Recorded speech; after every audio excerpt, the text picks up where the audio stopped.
আসসালামু আলাইকুম এভরিওয়ান। কারো হচ্ছে মরণকাল আর কারো হচ্ছে হাঙ্গার কাল। কথাটা কেন বললাম? এই কথাটা বলার পিছনে একটা যুক্তিযুক্ত কারণ আছে।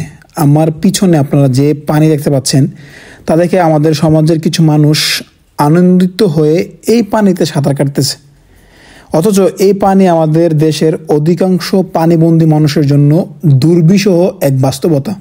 আমার পিছনে যে পরিমাণ পানি দেখা যাচ্ছে, বাস্তবে এখানে এত পানি থাকার কথা না। তাহলে এত পানি আসলো কোথা থেকে? এটি আমাদের কথিত বন্ধু রাষ্ট্রের ভালোবাসার ফসল। আজকে যেখানে পানির অভাব থাকার কথা ছিল, সেই জায়গায় পানিতে পরিপূর্ণ। এই অতিরিক্ত পানি আমার পিছনে যত দূর চোখ যায়, হাজার হাজার বিঘা জমি, ফসলি জমি তলিয়ে দিয়েছে, সাথে ডুবিয়ে দিয়েছে হাজার হাজার কৃষকের স্বপ্ন।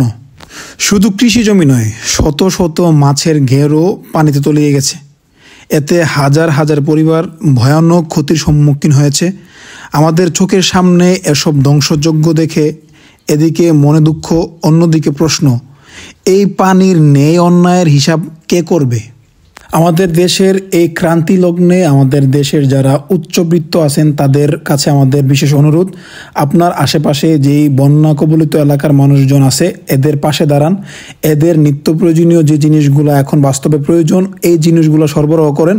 বিশেষ করে বাচ্চাদের জন্য বা নবজাতক যে শিশুগুলো জন্মগ্রহণ করছে এই পানিবন্দী এলাকাতে, এদের জন্য যেই নিত্য প্রয়োজনীয় জিনিস আছে, বিশেষ করে দুগ্ধজাতীয় খাবার, তার পাশাপাশি বাচ্চাদের মায়েদের জন্য যে খাবার প্রয়োজন ওই খাবারগুলো আপনারা সরবরাহ করেন। কারণ বাচ্চাদের এবং বাচ্চার মায়ের যে খাবার, এগুলোর কিন্তু বড় ধরনের সংকট এই পানিবন্দী এলাকাতে দেখা যাচ্ছে।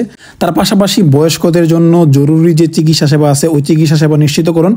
আশা করি ইনশাল্লাহ আমরা সম্মিলিত প্রচেষ্টায় আমাদের দেশের এই ক্রান্তি লগ্নে আমরা যদি একে অপরের পাশে দাঁড়াই, এই ক্রান্তি দূর হয়ে যাবে।